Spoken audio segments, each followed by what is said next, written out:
Good afternoon, colleagues.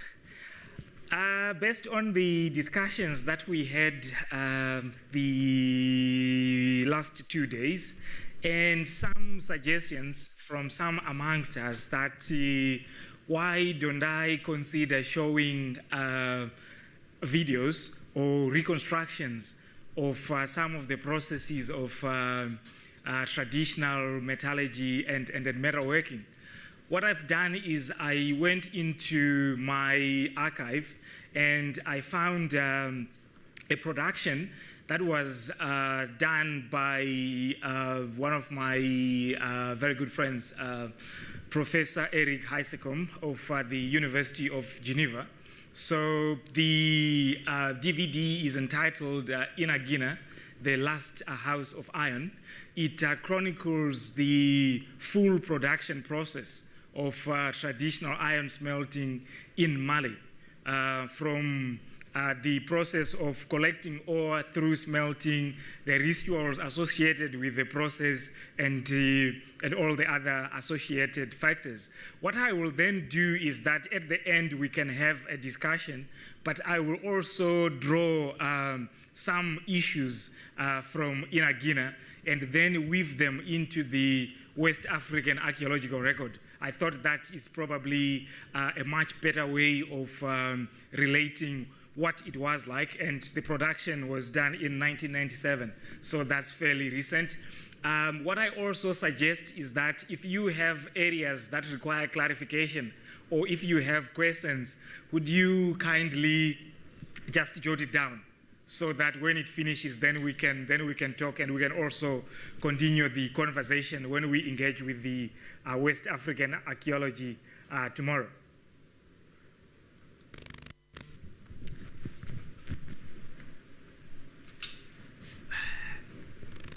Sorry, we could not provide any popcorn.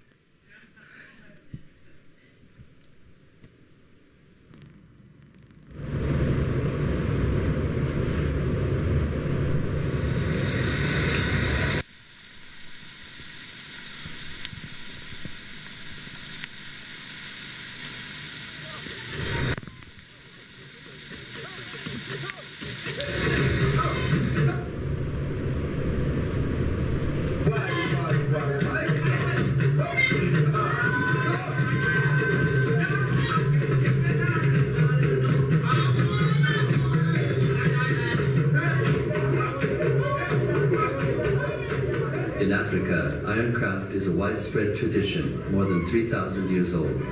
The making of agriculture and the making of weapons. At the core of numerous rituals, it has been slowly abandoned with the advent of European scrap metal. Iron reduction was still being carried out 30 years ago, following an ancestral tradition. One of the last smeltings was recorded in the Dogon region around 1967. A number of craftsmen are still alive. Aged between 50 and 99, agreed to perform a last iron reduction for the sake of posterity.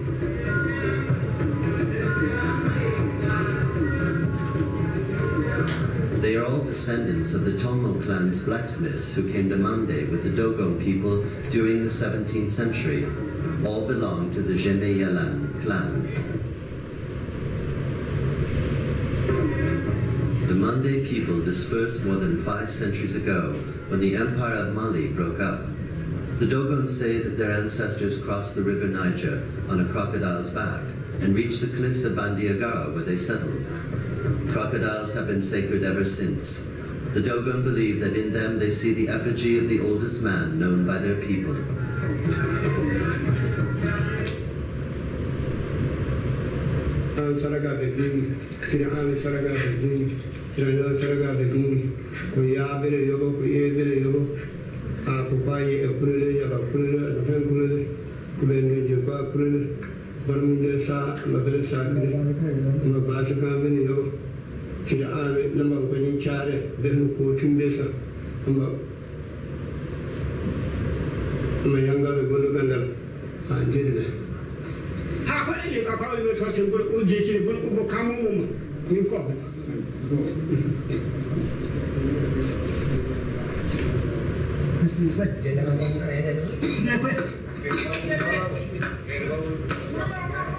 The opening of the mine is always consecrated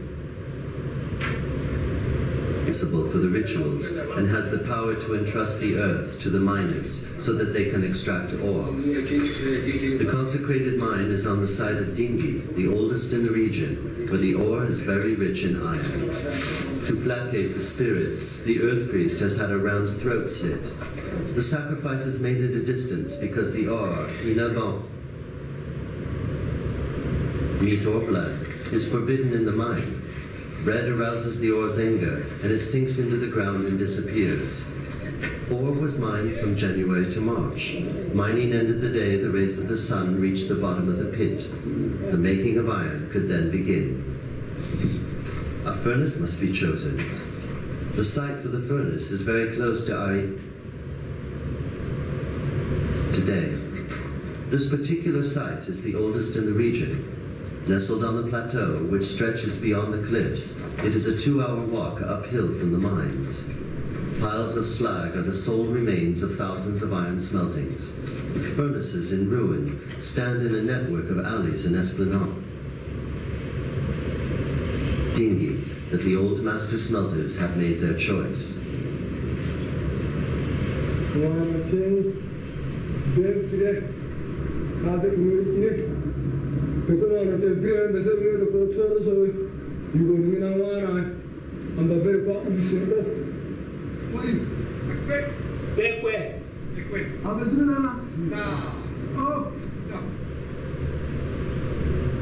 It's the oldest on the site. It was founded more than 200 years ago by Anle Bele Togo, or the left-handed, because he held his hammer with his left hand. It has not been used since 1961 because young men have been loath to do such hard work, and the recuperated tubal, or white man's iron, had already begun to invade the market. Furnaces were still in use. After the ritual formulae, the blacksmiths clean the site, clear the arches for the triers, and set aside lumps of slag which they will use to construct the new furnace.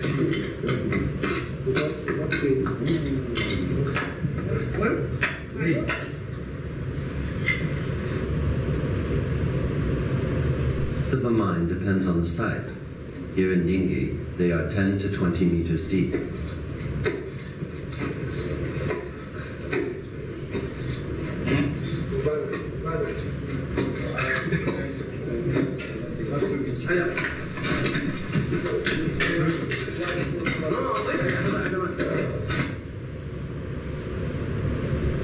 Clearing the old furnace, recuperating blocks of slag and pieces of clay. Out of respect for their ancestors, a furnace's base is never dismantled, for the founder's soul lies within. Only the upper part is reconstructed.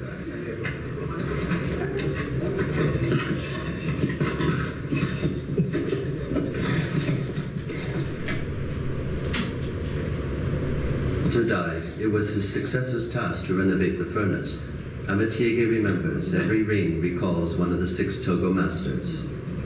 I have a child in Makanda Hoyas, Alebele, Ambadigi, Gule, Dari, Ale.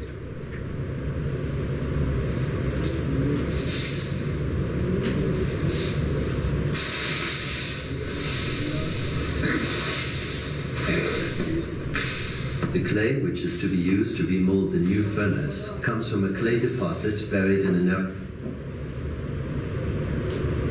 It is dry now. Normally, clay accumulates over the rainy season.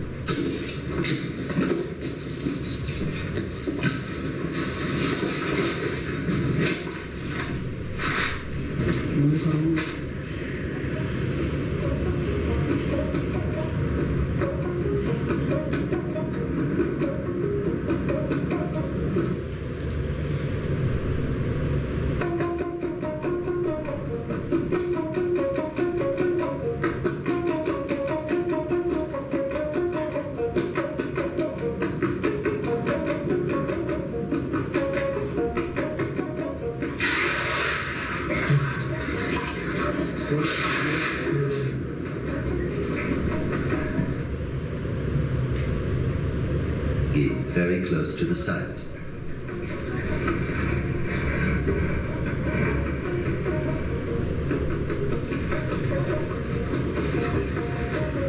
The vases used to store and transport the water are in finely decorated terracotta. Their manufacture is reserved for the blacksmiths' wives.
The clay is mixed with the water and left to soak.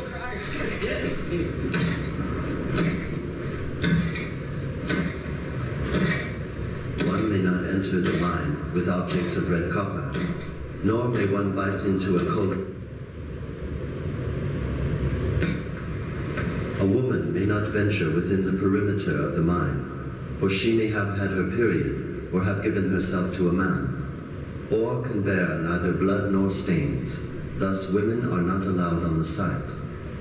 He who woos a girl already promised to one of his kin is forbidden to enter the mine. Neither does he who has just coupled with a woman, for he is soil.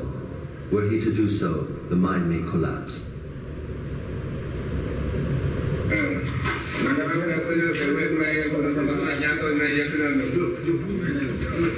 Construction of the new furnace has begun. The belly of the old furnace was just an arid carcass. The blacksmiths spray the outer envelope and work the water into the smallest nook.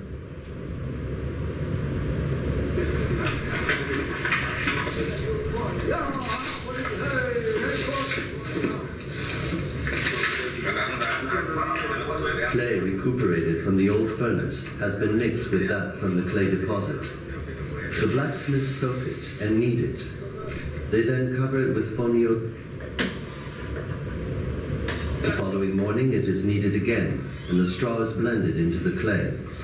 Fonio is a cereal of ritual importance.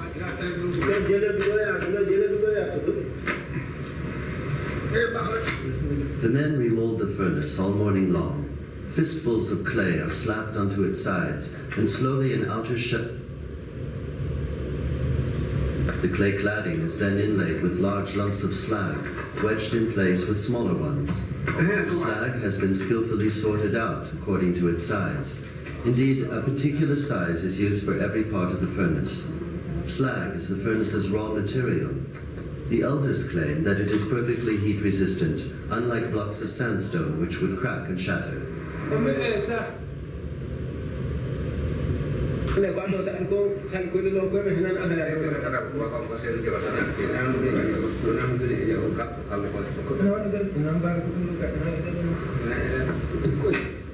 It often happens that the old blacksmiths invoke the names of those who preceded them. Ametiege, the master smelter, is the descendant of Andunu, the mythical ancestor of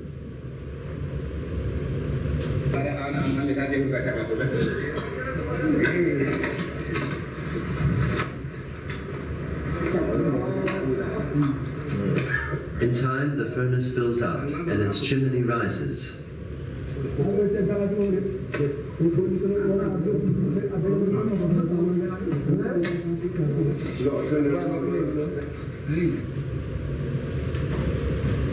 Blacksmiths to reach the furnace mouth is then restored. Fallen blocks of sandstone are embedded in clay mortar. The ramp will end with a step which will serve as a platform.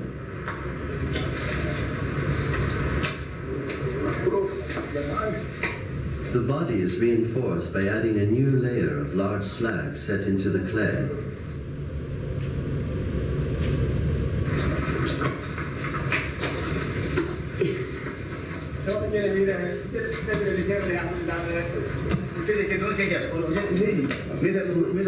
Likewise, the base of the furnace is rebuilt with 6 large arches into which the triers will be embedded.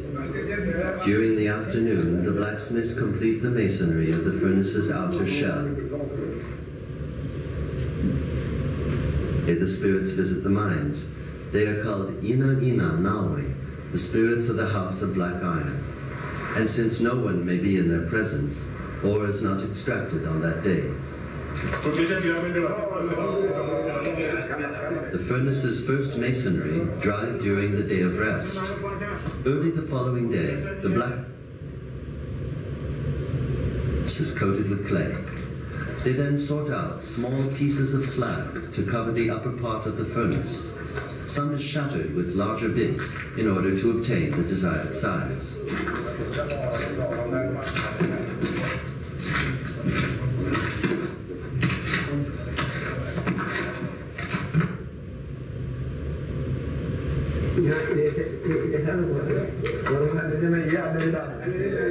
A rim is made around the chimney and mouth, into which the charcoal and ore will be poured.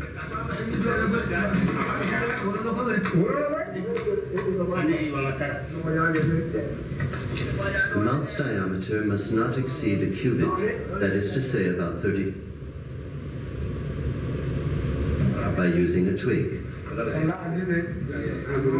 The exterior of the furnace is then inlaid with small bits of slag. Tiny fragments are used to fill in the smallest cracks. Once again, the entire furnace is coated with clay. Now that the furnace has its by plastering it with the last thick layer of clay, which they smooth with their hands. This technique of rebuilding an old furnace has not changed since the earliest days. In the Dogon region, the construction of a new furnace is unusual and only occurred with the singular arrival of a new master smelter.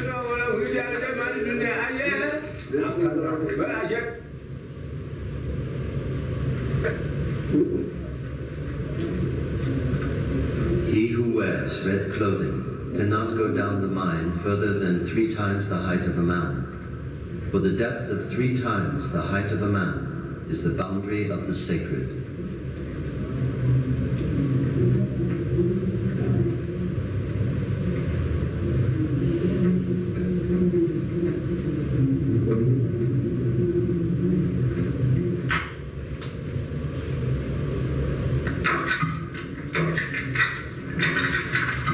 Mining has been fruitless. The young men have found no ore. They have been looking for days. To ward off fate, Amatiege visits Amberi Utogo, the earth priest, to invoke the fetishes. With him he brings 2 cocks for sacrifice.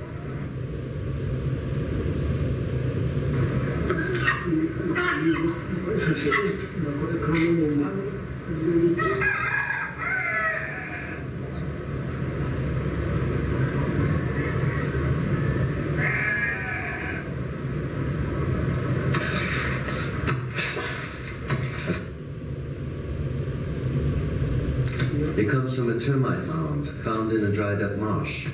The clay is very rich in silica, very pure and fire-resistant.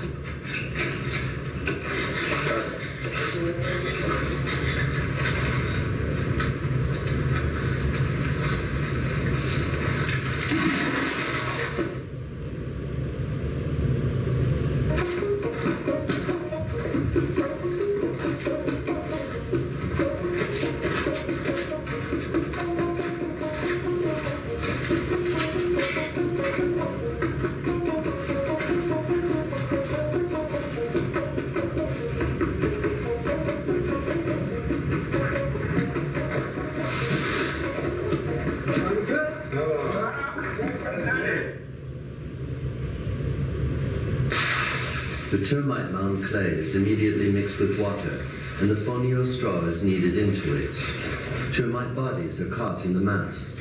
It is the eldest of the blacksmiths, Asiga, whose task it is to line the belly of the furnace. The first layer is 20 millimeters thick. Once dry, a thinner layer of about 15 millimeters will be added. This clay does not crack, for it is resistant to high temperatures, thus ensuring the smooth progress of the smelt. All furnaces in this region have been finished with the same clay. It is also applied to line the rim, to seal any cracks, and to fashion the tuyeres.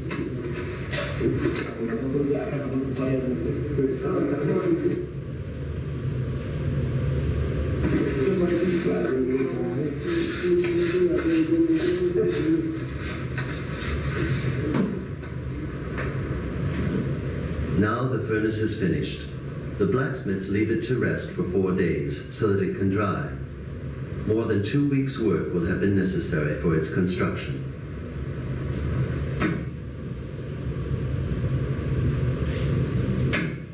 The spirits of black iron have responded.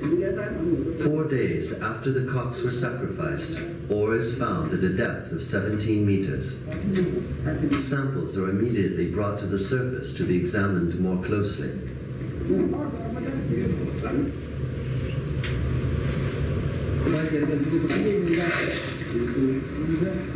There is no doubt about the quality. The miners lay down their tools, for the mine must be purified before any further extraction. Sagu picks a twig of yiya, a sacred herb.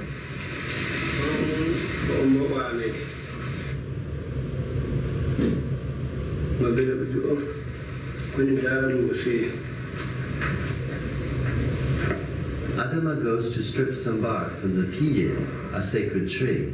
The herb and the bark will then be taken to the bottom of the mine, and thus the mine will be purified.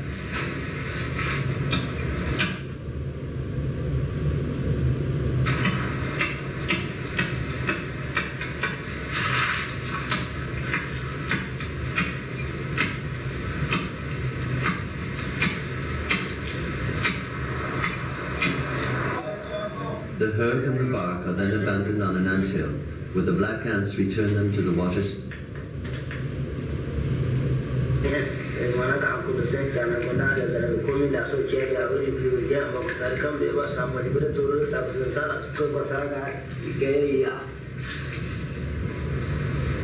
The miners can now extract ore. Ametiege is making a lamp to light the bottom of the mine. He uses shards of unbaked pottery, which he grinds, moistens, and kneads.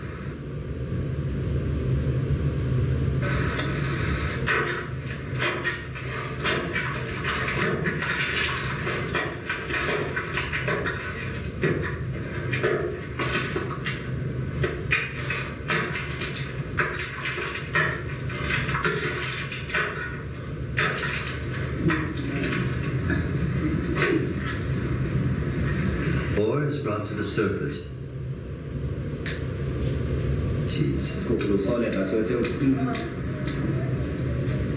242 kilos will be extracted for smelting.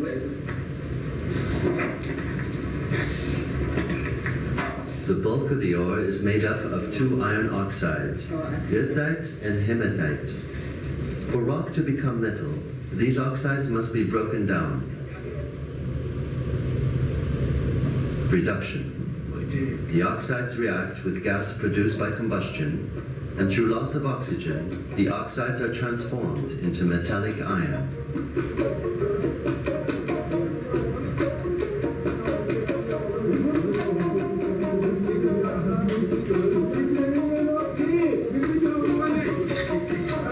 The ore is carried to the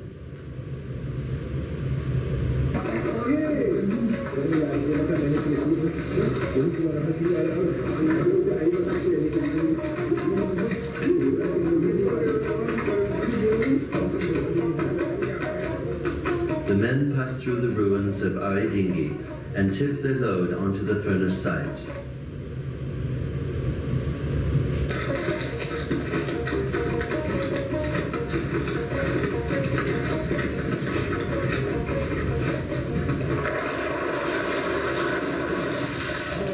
The ore is piled up on a rock platform where it will be covered with blocks of slag. Before leaving the site, the blacksmiths take care to plant a stalk of millet on the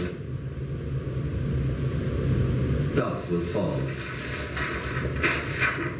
On the 19th day, the blacksmiths light a blaze in the furnace with straw, for the furnace must be completely dry.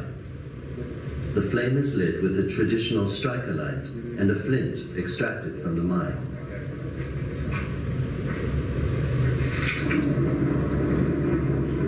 The furnace accepts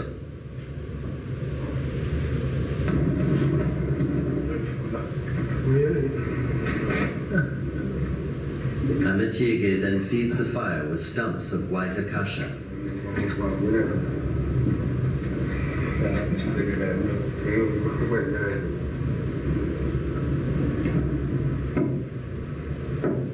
The furnace is ready. Now, all that from the wood of a robust dead tree, Prosopis africana. This tree cannot be used to cook food or for any purpose other than that of making charcoal, and women do not have the right to cut into it. It is hard wood and difficult to hew with an axe.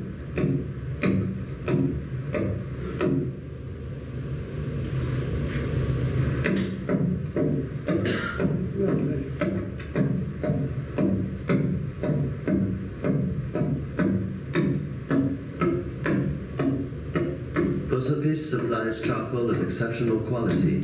It produces no ash, and of all known charcoals, it is the one which gives off the most intense heat.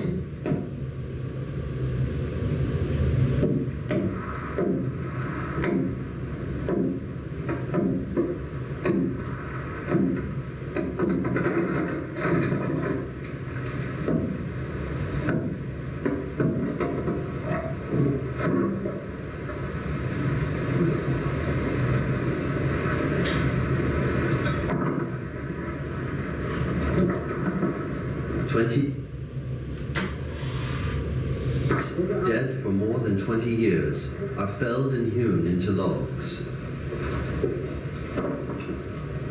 All of this wood should produce 300 kilos of charcoal, the amount needed to smelt the iron ore.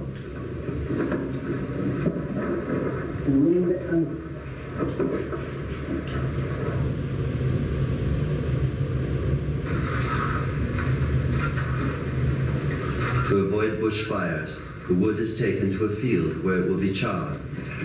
A group of men has already gathered and is preparing the ground.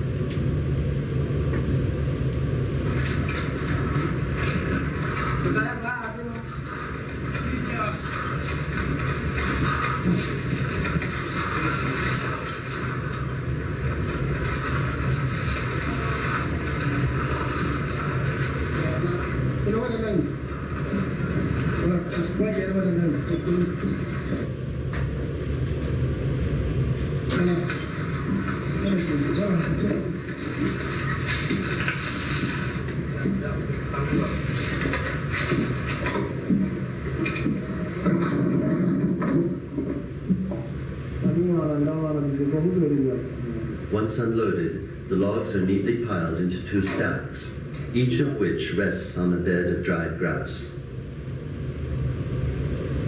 Lit.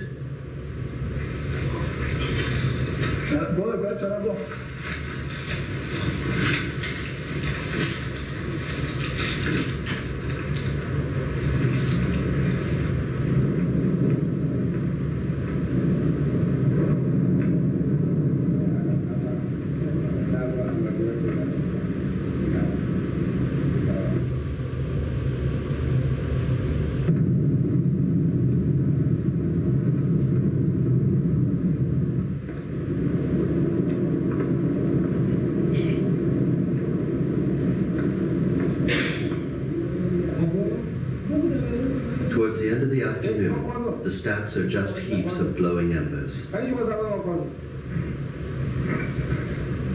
stumps, which have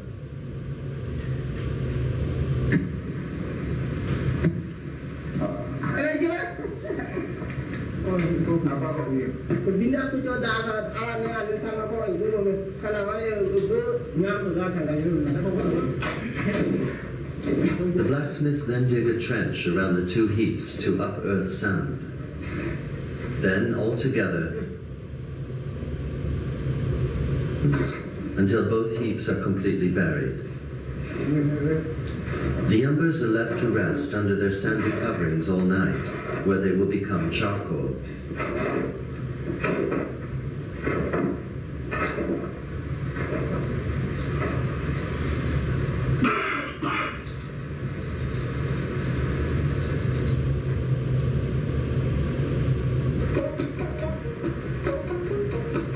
Carbonization is completed by the following morning. The men break up the heaps. The charcoal is dispersed and doused with water. Once dry, it is loaded into baskets. The porters then climb the cliff. It will be their last journey. Pass through Arendingi's marketplace.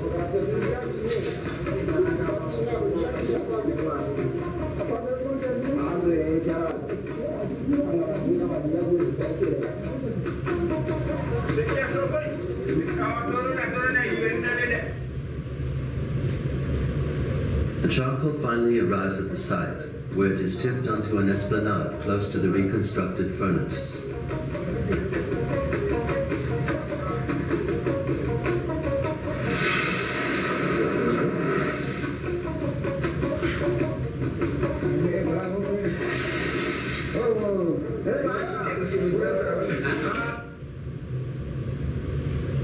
The day has arrived. Smelting can begin. On the morning of the 26th day, the blacksmiths give the finishing touches to the furnace. With clay from the termite mound and fonio straw, they are now shaping the tuyers which will be embedded into the arches. The tuyers are essential for ventilating the furnace. Only 13. Precaution, because they are fragile and can snap while being set into position.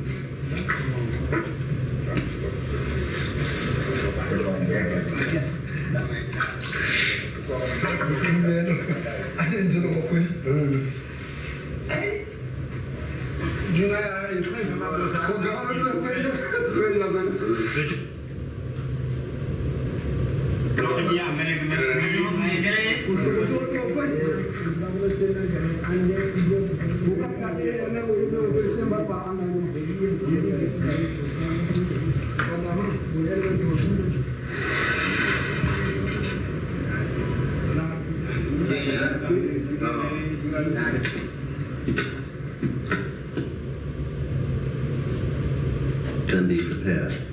The blacksmiths rake it and clean it to get rid of unwanted materials. They then crumble the earth to powder, sieve it between their fingers and sprinkle it all around until the ground is completely covered with a layer of dust. The same powder mixed with water will be used as mortar to embed the tuyers.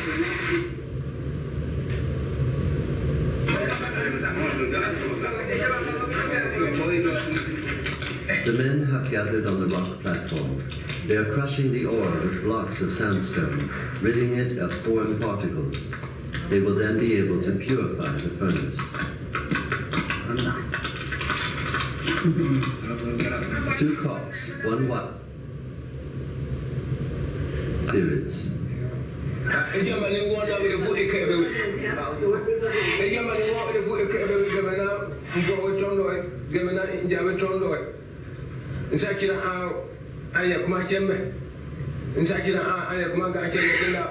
Yana ujume ndo ujuseko o ambagara ndo ujuseko tihiri ndo ujuseko nko hoya ngoro ijambo wana kumene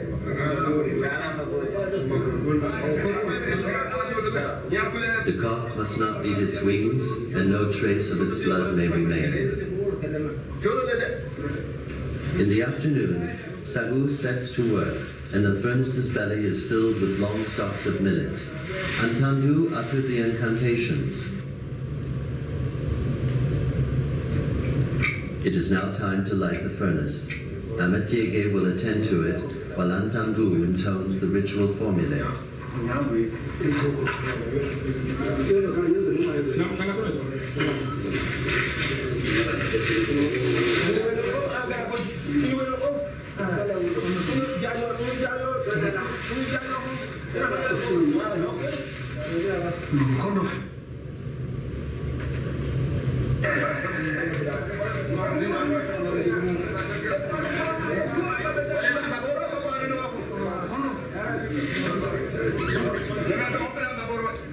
One by one, 12 sheaves of millet are placed into the furnace.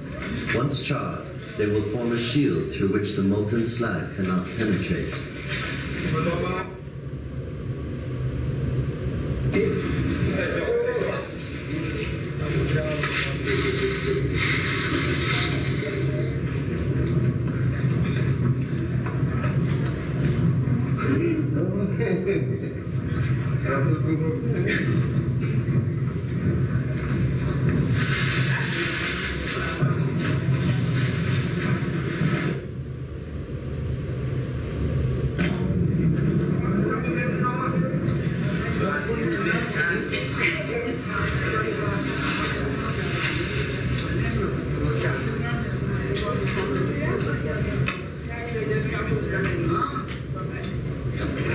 Now that the embers have formed, everything goes very quickly. The arches are part. The blacksmiths heap powdery earth into banks on which the tuiles will rest.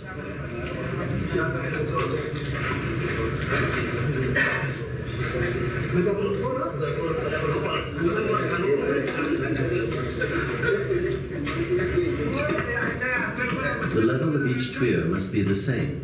6 edge.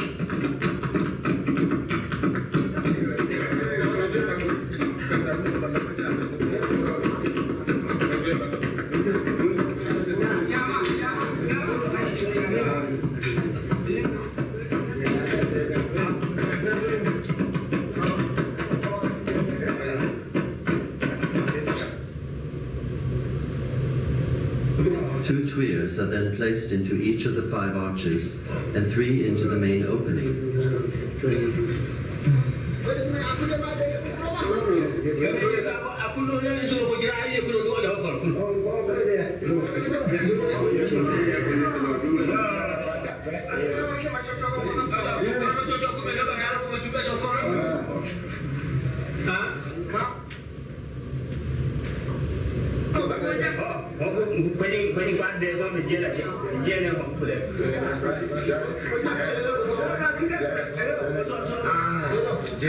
A handful of dried grass is thrown in to rekindle the fire.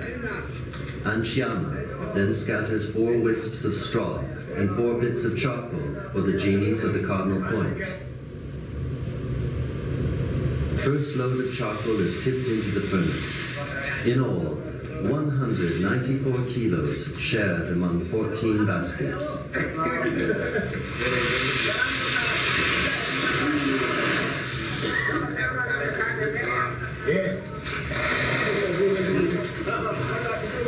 As soon as the last basket has been emptied,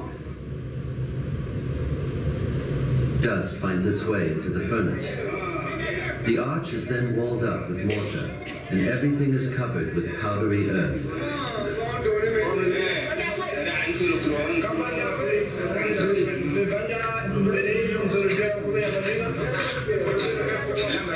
Half an hour later, the earthen plugs are removed with ore.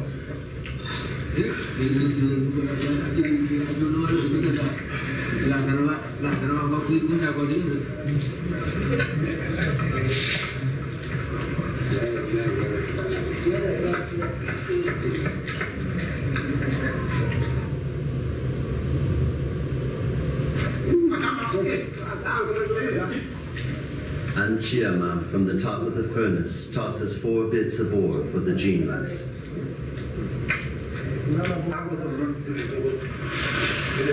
Three baskets, 58 kilos in all, are unloaded into the furnace.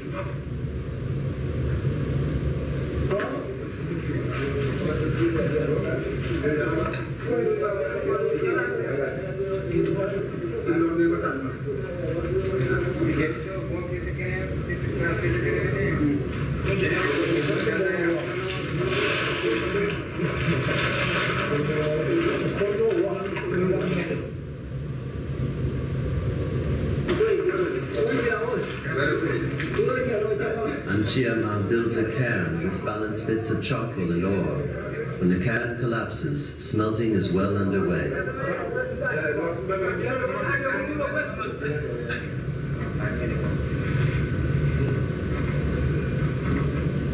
A long wait begins. All night, 7 centimeters from the extremity of a tuya, hovers between 600 and 680 degrees centigrade. The blacksmiths check the state of combustion periodically and load the furnace with charcoal and then with ore. 13 kilos of charcoal at 2 in the morning, 36 kilos of ore at 4.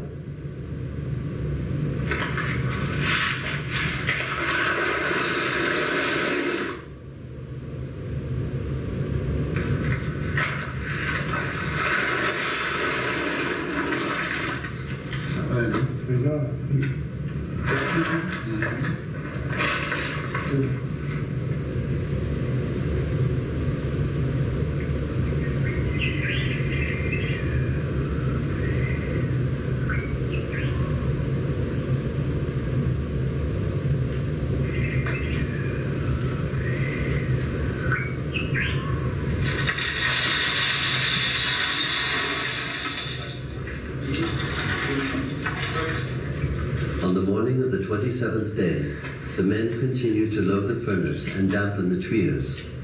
At about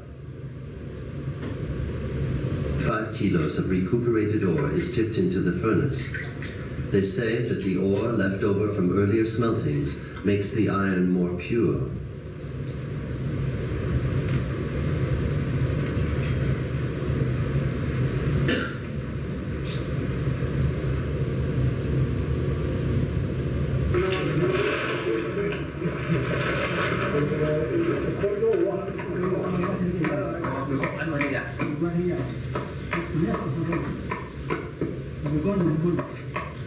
The men wait. They eat, tell each other stories, mend tools, and drink millet beer.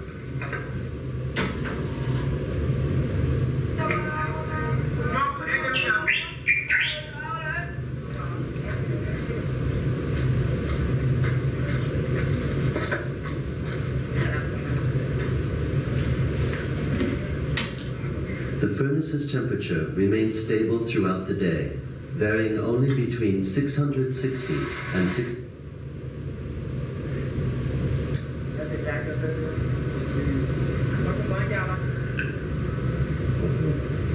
At dusk on the second night, the temperature reaches 700 degrees and the furnace is given its last load of ore.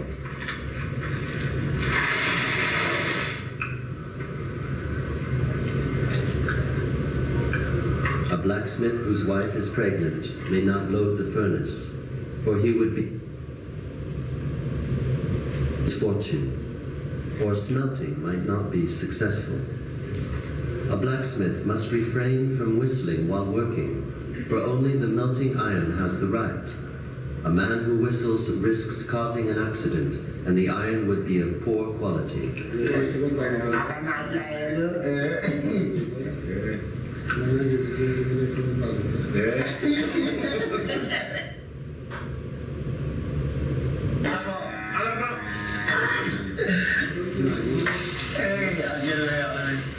At 11 p.m., the furnace is given its last load of charcoal. He who has smeared a wound with balm against inflammation must not approach the furnace, for the balm would act similarly upon it.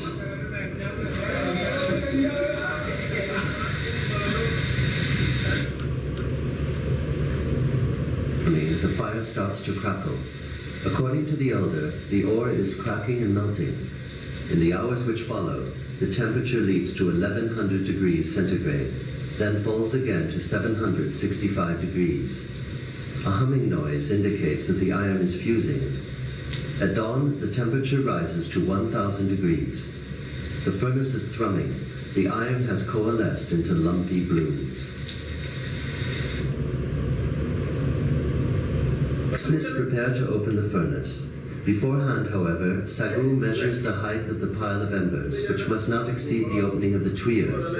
The temperature is now 1020 degrees. A decision is taken. The belly of the furnace is sprayed with water, and the relief...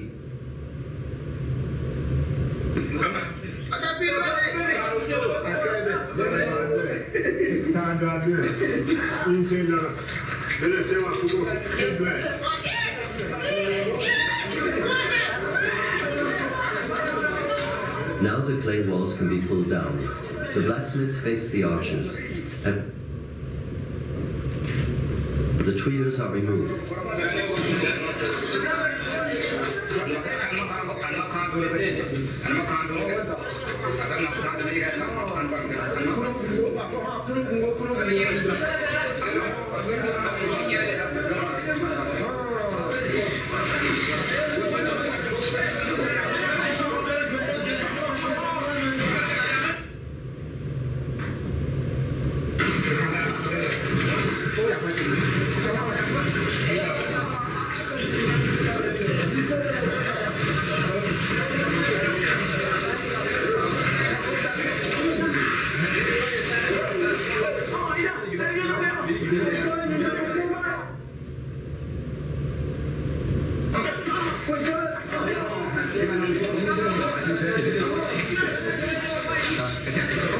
The first blocks which are extracted are only slag.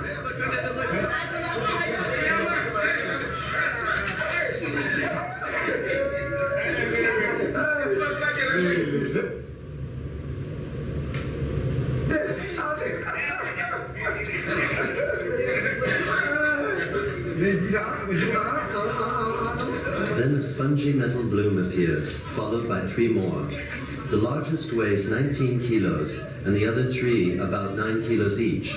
In all, 69 kilos of iron is extracted.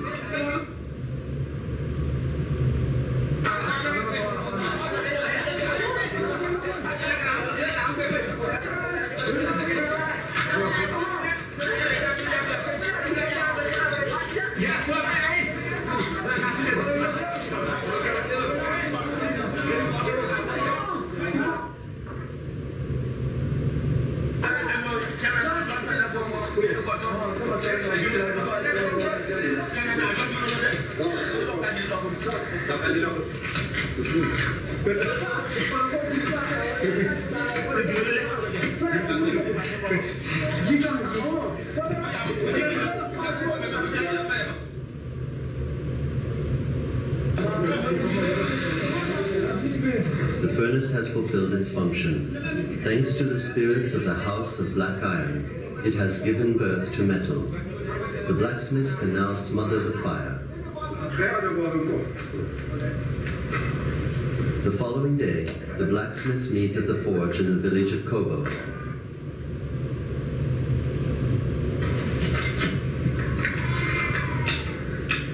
On a slab of rock, they break up each metal bloom to rid it of impurities.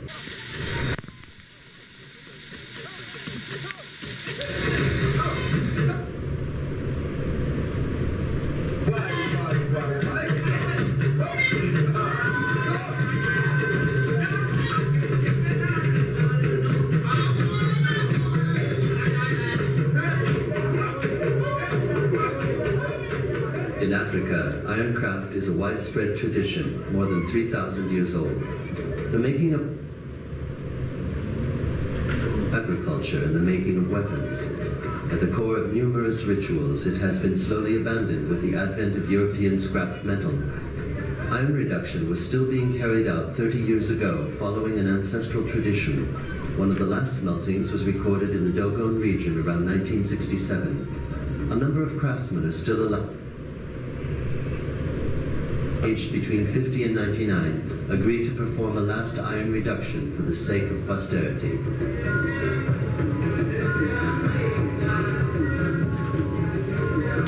They are all descendants of the Tomo clan's blacksmiths who came to Mande with the Dogon people during the 17th century. All belong to the Jeme Yalan, consecrated responsible for the rituals and has the power to entrust the earth to the miners so that they can extract ore. The consecrated mine is on the site of Dingi, the oldest in the region, where the ore is very rich in iron. To placate the spirits, the earth priest has had a ram's throat slit. The sacrifice is made at a distance because the ore, meat or blood, is forbidden in the mine. Bread arouses the ore's anger, and it sinks into the ground and disappears. Ore was mined from January to March. Mining ended the day the rays of the sun reached the bottom of the pit. The making of iron could then begin. A furnace must be chosen. The site for the furnace is very close to today. This particular site is the oldest in the region. Nestled on the plateau, which stretches beyond the cliffs, it is a 2-hour walk uphill from the mines. Piles of slag are the sole remains of thousands of iron smeltings. Furnaces in ruin stand in a network of alleys and esplanades.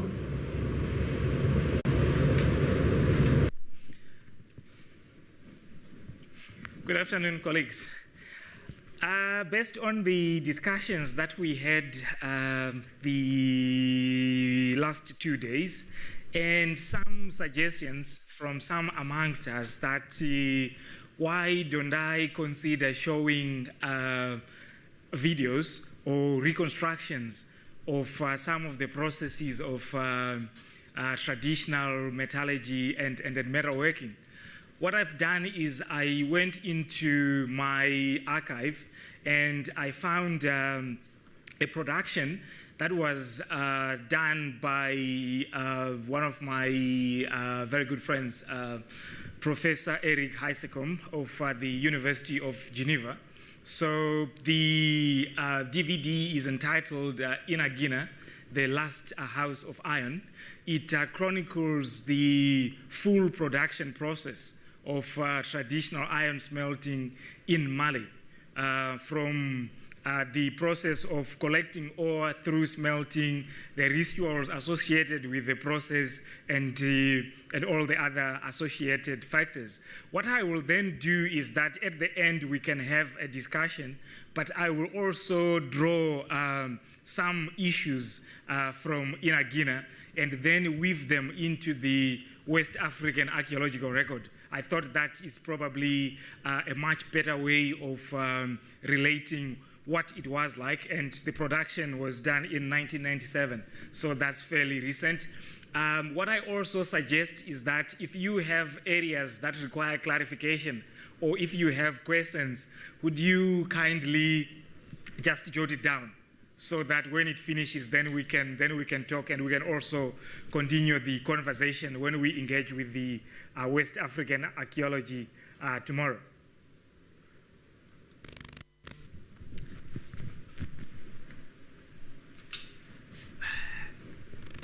Sorry, we could not provide any popcorn.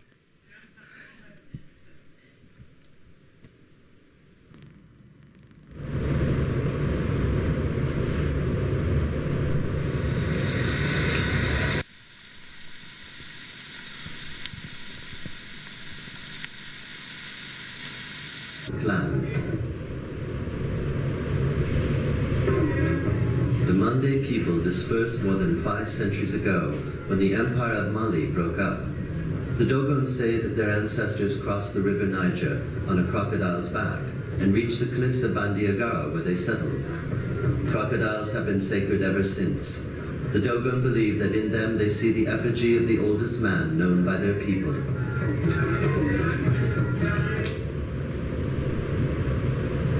Saraga beginning, Sirami Saraga beginning, Sirano Saraga beginning, Kuyabere Yogo, Kuyabere Yogo, Pupai, a Purule, a Purule, a Fankule, Kubene, Japa Purule, Barmidesa, Madrasa, Mabasaka Benio, Sirami, number of Queen Chare, then Kutumbesa,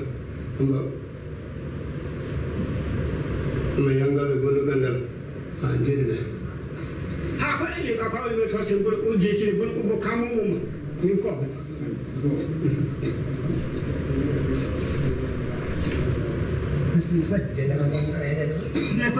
The opening of the mine is always